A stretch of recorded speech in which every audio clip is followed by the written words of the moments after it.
Good morning dear students. Hindi की कक्षा में आप सबका स्वागत है। प्यारे छात्रों, आज हम महायज्ञ का पुरस्कार पाठ पढ़ेंगे। आपने पहले भी पढ़ा है, आज हम इसकी पुनरावृत्ति करेंगे। महायज्ञ का पुरस्कार पाठ यशपाल जी के द्वारा रचित है। यशपाल जी ने इस कहानी में बताया है कि महायज्ञ क्या होता है। महायज्ञ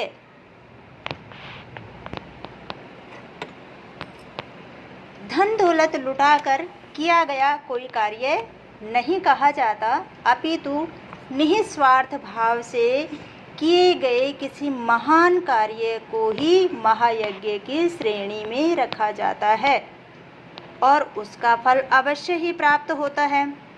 कहा जाता है कि नर सेवा ही नारायण सेवा है। जो मनुष्य निरीह प्राणियों पर दया करता है, ईश्वर उसकी इस धर्मपरायणता से प्रसन्न होते हैं और प्रसन्न होकर के उसे पुरस्कार प्रदान करते हैं। तो नर सेवा ही नारायण सेवा है।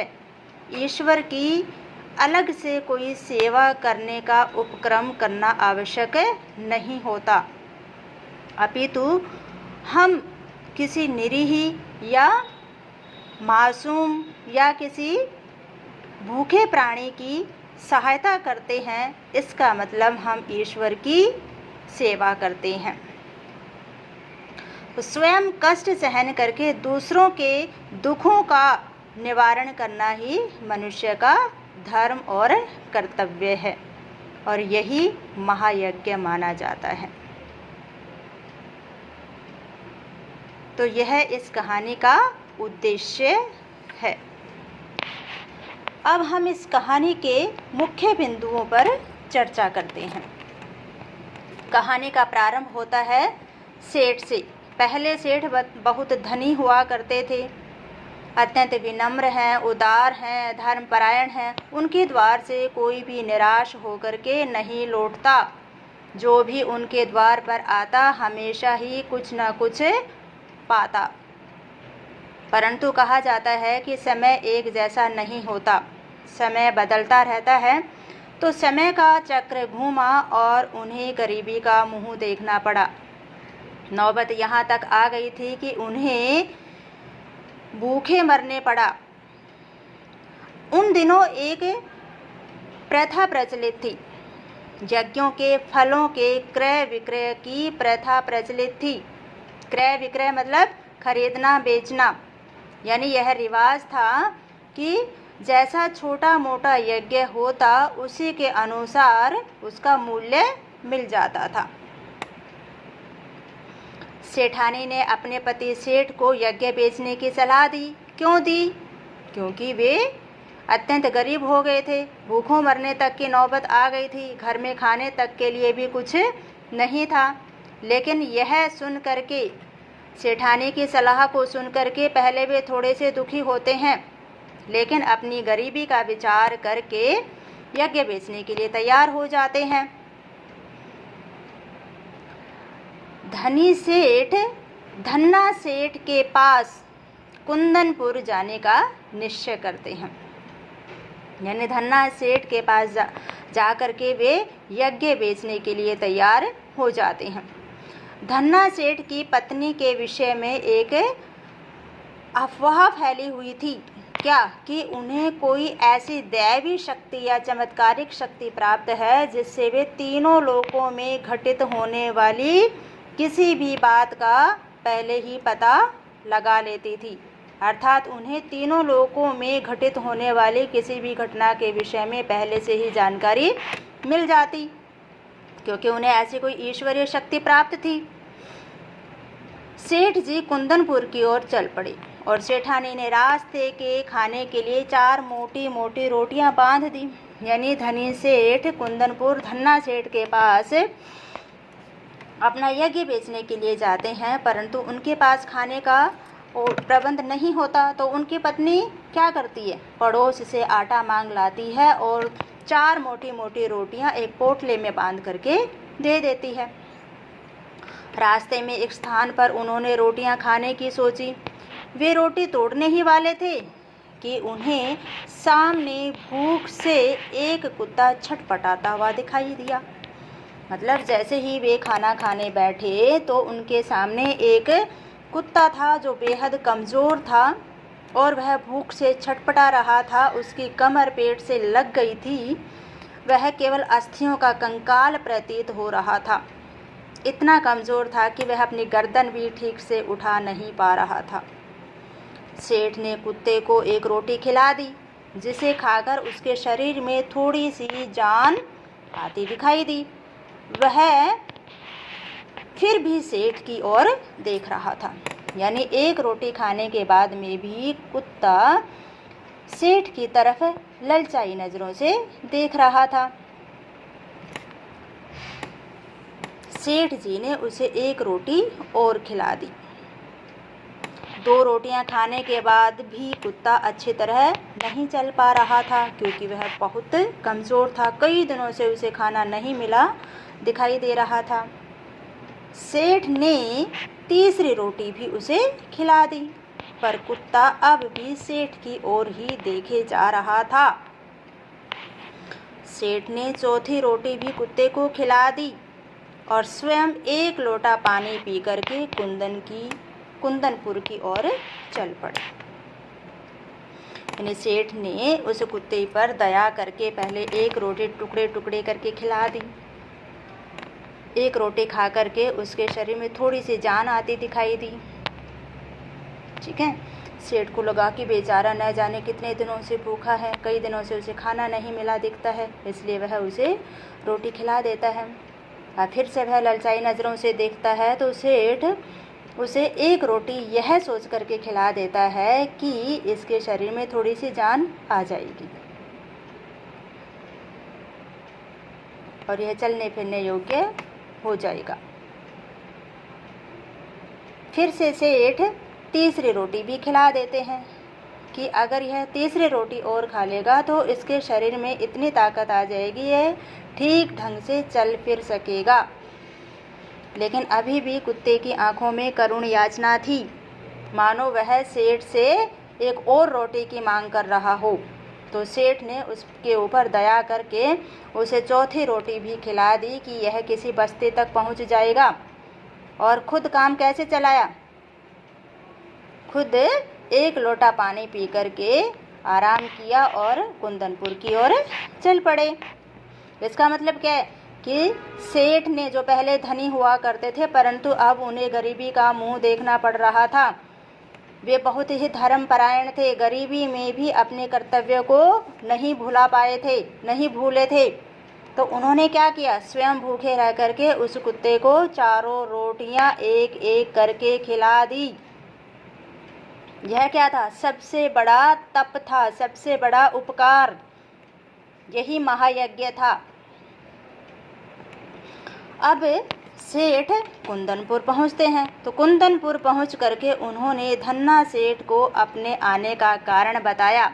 तभी धन्ना सेठ की पत्नी आ गई और बोली कि यज्ञ खरीदने के लिए तो हम तैयार हैं, पर आपको वह यज्ञ महायज्ञ बेचना पड़ेगा जो आज आपने किया। जब सेठ धन्ना सेठ के घर पहुंचते हैं तो धन्ना सेठ उठ करके उनका स्वागत करते हैं, प्रणाम करते हैं। और सेठ धन्ना सेठ की पत्नी आकर के उनसे कहती हैं कि सेठ, हम महायज्ञ खरीदने के लिए तैयार हैं, परंतु आज आपने जो किया है उसे यदि बेचेंगे तो ही हम खरीदेंगे। तो सेठानी के अनुसार सेठ ने कौन सा यज्ञ किया था? स्वयं भूखे रह करके 4 रोटियां उस भूखे और निरीह जीव को, कुत्ते को खिला दी थी। यही सेठानी की नज़रों में महायज्ञ था। मतलब धन दौलत लुटा करके किसी कार्य को करना यज्ञ नहीं कहा जाता, अपितु निस्वार्थ भाव से किए गए तप को, किए गए उपकार को या किए गए समर्पण को ही महायज्ञ की श्रेणी में रखा जाता है। भाई सेठ भी भूखे थे, लेकिन उसने उस भूखे कुत्ते पर दया की, तो यह उनका सबसे बड़ा तप था, कर्तव्य परायण थी। परायणता थी और धर्म परायणता थी। यदि कोई सामान्य पुरुष होता जिसके अंदर मानवता का गुण नहीं हो, वह क्या करता? वह पहले अपनी भूख को मिटाता, खुद रोटियां खाता, लेकिन उसने खुद भूखा रहना मंजूर किया, परंतु उस भूखे कुत्ते को ऐसे उसने नहीं छोड़ा, अर्थात भूखे कुत्ते को अपनी चारों रोटियां एक एक करके खिला दी। यह उनकी सबसे बड़ी तपस्या थी, समर्पण था, उनका त्याग था। तो महायज्ञ की बात सुनकर सेठ को आश्चर्य हुआ, क्योंकि उनके अनुसार उन्होंने कभी कोई महायज्ञ किया ही नहीं था। भाई जब धन्ना सेठ की पत्नी कहती है कि सेठ जी हम महायज्ञ खरीदने के लिए तैयार हैं, यदि आज आपने जो किया है उसे बेचेंगे तो। अब यह बात सुनकर के सेठ अत्यंत हैरान हो जाते हैं कि उन्होंने तो कितने ही सालों से कोई यज्ञ नहीं किया, महायज्ञ की बात तो दूर है। क्यों नहीं किया था? क्योंकि उनकी आर्थिक स्थिति ऐसी नहीं थी। वे तो भूखे मर रहे थे, उनके घर में खाने तक के लाले पड़े हुए थे, भोजन भी नहीं बनता था, तो वे यज्ञ महायज्ञ कहाँ करते? तो सेठ को लगा कि सेठानी उसका मजाक उड़ा रही है, उन्हें कोई यज्ञ खरीदना नहीं है, क्योंकि उन्होंने कितने ही सालों से कोई यज्ञ या महायज्ञ नहीं किया था। धन्ना सेठ की पत्नी ने समझाया कि आज रास्ते में स्वयं भूखे रह करके अपनी चारों रोटियां भूखे कुत्ते को खिला दी, वही महायज्ञ है। यानी सेठ जब हैरान रह जाते हैं कि भाई उन्होंने कोई महायज्ञ नहीं किया, तब सेठानी जी सही महायज्ञ की परिभाषा देती है कि आज स्वयं भूखे रह करके जो अपनी चारों रोटियां उस भूखे कुत्ते को खिला दी हैं, यह किसी महायज्ञ से कम नहीं है, महातप से कम नहीं है। अर्थात निस्वार्थ भाव से सेठ ने अपनी चारों रोटियां उस बेबस, कमज़ोर, निरीह कुत्ते को खिला दी, उसका पेट भरा। अपने विषय में उसने तनिक भी चिंता नहीं की थी, तनिक भी नहीं सोचा था। तो उसने कितना बड़ा तप और उपकार किया था। धन्ना सेठ की पत्नी को यह चमत्कारिक शक्ति प्राप्त थी, इसलिए वह इस बात को पहले से ही जान चुकी थी कि आज सेठ ने स्वयं भूखे रह करके अपनी चारों रोटियां उस भूखे कुत्ते को खिला दी। अब सेठ की नज़रों में यह कोई महायज्ञ नहीं था, तो सेठ की नज़रों में क्या था? यह तो मनुष्य का कर्तव्य था। सेठ जी ने सोचा किसी भूखे कुत्ते को अन्न देना, भोजन कराना तो सभी का कर्तव्य है, अर्थात यह तो मनुष्य का कर्तव्य है, इसमें यज्ञ जैसी कौन सी बड़ी बात है। सेठ जी चुपचाप अपने घर की ओर चल दिए, अर्थात सेठ जी इस महायज्ञ को बेचने के लिए तत्पर नहीं हुए। क्यों? क्योंकि किसी भूखे जीव को रोटियां खिलाना कोई यज्ञ नहीं है, अपितु यह तो मनुष्य का कर्तव्य है, मानवोचित कर्तव्य कहा जाता है। उसके सामने कोई जीव भूख से छटपटा रहा है तो वह कैसे भोजन खा सकता है? सेठ ने मानव का कर्तव्य निभाया, अपनी धर्म परायणता को नहीं छोड़ा था, इतनी विपरीत परिस्थिति में भी। इसलिए सेठ जी इस यज्ञ को बेचने के लिए तैयार नहीं होते हैं और वे अपनी पोटली उठाते हैं, चुपचाप उस हवेली से निकल जाते हैं। अब शाम ढले निकलते हैं तो रात्रि कहाँ व्यतीत की? कुंदनपुर की धर्मशाला के ही चबूतरे पर किसी तरह उसने रात्रि व्यतीत की। सुबह होने पर, तड़के होने पर, अर्थात भोर होने पर, उषा काल होने पर वह अपने घर की ओर चल पड़ा। तो घर पहुँच करके जब उन्होंने अपनी पत्नी को सारी बात सुनाई तो वह बहुत प्रसन्न हुई, क्योंकि उसके पति ने विपत्ति में भी धर्म नहीं छोड़ा। जब धनी सेठ अब जो गरीब हो गए थे घर पहुंचते हैं तो उनकी पत्नी एक बार तो आशंका से कांप उठती है। क्यों? क्योंकि वह आशा लगाए बैठी है कि उसके पति यज्ञ बेचकर आएंगे, कुछ धन या पैसा कमा करके लाएंगे ताकि उनके भूखे मरने की जो नौबत है वह खत्म हो जाए, उनकी आर्थिक विपन्नता कुछ कम हो सके। परंतु जब सेठानी अपने पति को खाली हाथ वापस देखती है तो वह आशंका से कांप उठती है। लेकिन जब सेठ अपनी पत्नी को सारी बात सुनाते हैं, यानी आद्योपांत कथा के बारे में बताते हैं, तो सेठानी की सारी वेदना, सारी पीड़ा, कष्ट उसके छूमंतर हो गई, गायब हो गई। और वह इस समय अपने आप को धन्य समझ रही थी, कृतकृत्य समझ रही थी और अपने पति के चरणों की रज को मस्तक पर धारण करती है। सेठानी दालान में दिया जलाने आई तो किसी चीज़ से ठोकर लगी। अब शाम होने पर जब सेठानी दालान में दिया जलाने के लिए आती है तो किसी चीज़ से ठोकर लगती है। नीचे की ओर जब नज़रें डालती है तो देखा कि दहलीज के सहारे एक पत्थर ऊंचा हो गया है, जिसके बीचों बीच लोहे का कुंडा लगा है। वे सेठानी जब शाम ढले दिया जलाने के लिए आती है तो वह किसी चीज़ से ठोकर खाती है और वह गिरते गिरते बचती है। अब जब नीचे नज़र डालती है तो देखती है कि एक पत्थर ऊंचा हो गया है और उसके बीच में कुंडा लगा हुआ है, उसे से वह ठोकर खा करके गिरते हुए बचती है। उसने सेठ को आवाज़ लगाई।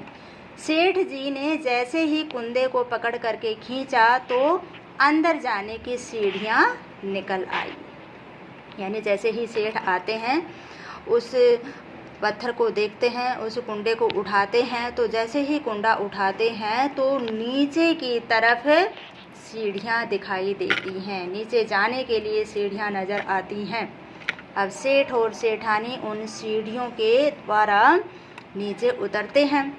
नीचे एक तहखाने में हीरे जवाहरात भरे पड़े थे। जब सेठ और सेठानी उस दिए की रोशनी में सीढ़ियों से उतरते हैं तो हीरे जवाहरातों का प्रकाश उनकी आंखों पर पड़ता है और उनकी आंखें चौंध आती हैं। यानी उन्हें उन्हीं के घर में नीचे तहखाना मिलता है, हीरे जवाहरातों से भरा हुआ भंडार मिलता है, जिसके प्रकाश से ही उनकी आंखें चौंधिया जाती हैं। तभी उन्हें एक अदृश्य वाणी भी सुनाई पड़ती है। क्या थी वह अदृश्य वाणी? कि भूखे रह करके भूखे कुत्ते को तुमने जो 4 रोटियां खिलाई हैं और उसकी जान बचाई है, यह उसी महायज्ञ का पुरस्कार है। अब इस अदृश्य वाणी को सुन करके, इस दिव्य अदृश्य वाणी को सुन करके सेठ और सेठानी कृतकृत्य रह जाती हैं। तो प्यारे बच्चों, सेठ ने जो उपकार किया था, जो धर्म परायणता और कर्तव्य परायणता दिखाई थी, उसने जो त्याग किया था, स्वयं भूखे रह करके जो 4 रोटियां उस भूखे कुत्ते को खिला दी थी, यह महायज्ञ था। और उनकी इस कर्तव्य परायणता से ईश्वर प्रसन्न हुए। यानी भूखे कुत्ते की सहायता करने से, उसकी सेवा करने से ही ईश्वर की सेवा हुई, ईश्वर प्रसन्न हुए। ऐसा नहीं है कि हम मंदिर मस्जिद जाकर के केवल ईश्वर को याद करते रहें तो ईश्वर हमसे प्रसन्न होते हैं। नहीं, यदि हम निस्वार्थ भाव से किसी का भला करते हैं, उपकार करते हैं, तो ईश्वर सब देख रहे होते हैं। वे हमारी उस भावना से, परोपकार की भावना से प्रसन्न होते हैं। तो ईश्वर ने सेठ की इस परोपकार की भावना से प्रसन्न होकर के उसके घर में ही तहखाने के रूप में हीरे जवाहरातों से भरा हुआ भंडार पुरस्कार के रूप में दिया। तो यही पाठ था, महायज्ञ का पुरस्कार। यदि शीर्षक की सार्थकता बताई जाए तो कैसे कहेंगे आप, कैसे बताएंगे कि इस पाठ का शीर्षक महायज्ञ का पुरस्कार एकदम सटीक और सार्थक है? क्योंकि पूरा कथानक अर्थात पूरी कहानी सेठ के द्वारा किए गए इस महायज्ञ के ही इर्द गिर्द घूमती हुई प्रतीत होती है। सेठ जी पहले बहुत धनी होते थे, बहुत ही दानी और उपकारी होते थे। उनके घर से कोई खाली हाथ नहीं लौटता था, परंतु समय के चक्र ने उन्हें गरीबी का मुंह दिखा दिया और संगी साथियों ने भी मुंह फेर लिया। परंतु गरीब होने पर भी वे अपनी कर्तव्य परायणता को नहीं त्यागते हैं और कुंदनपुर जाते वक्त उन्होंने रास्ते में स्वयं भूखे रह करके 4 रोटियां उस भूखे कुत्ते को खिलाई और इसी बात से प्रसन्न होकर के, उनकी इसी त्याग भावना से प्रसन्न होकर के ईश्वर उनके घर में ही तह खाने के रूप में हीरे जवाहरातों से भरा हुआ भंडार प्रदान करते हैं। तो हम कह सकते हैं कि सेठ ने जो महायज्ञ किया था उसे ईश्वर ने उन्हें पुरस्कार, उसके द्वारा ही प्रसन्न होकर के ईश्वर ने उन्हें पुरस्कार के रूप में हीरे जवाहरातों से भरा हुआ भंडार प्रदान किया। तो संदेश किस तरह लिखेंगे आप? किस बात का संदेश मिलता है कि मनुष्य को किसी भी परिस्थिति में धर्मपरायणता को नहीं त्यागना चाहिए, उसे परोपकार करना चाहिए, दूसरे के प्रति त्याग और समर्पण का भाव होना चाहिए। निस्वार्थ भाव से किसी भी प्राणी की सहायता करना ही ईश्वर की सहायता या सेवा करना माना जाता है। तो बिना किसी स्वार्थ के अर्थात निस्वार्थ होकर के हमें परोपकार का भाव अपने मन में लाना चाहिए, परोपकार करना चाहिए। आशा करती हूँ कि आपको यह पाठ समझ आया होगा। आप इस पाठ को पढ़ेंगे छात्रों, आप बिल्कुल भी लापरवाही नहीं करेंगे, ध्यान से पाठ को पढ़ेंगे, हर एक शब्द को पढ़ेंगे। कोई भी शंका है, कोई भी संशय, संदेह, कोई प्रश्न है, कोई भी जिज्ञासा है तो आप हमसे पूछेंगे।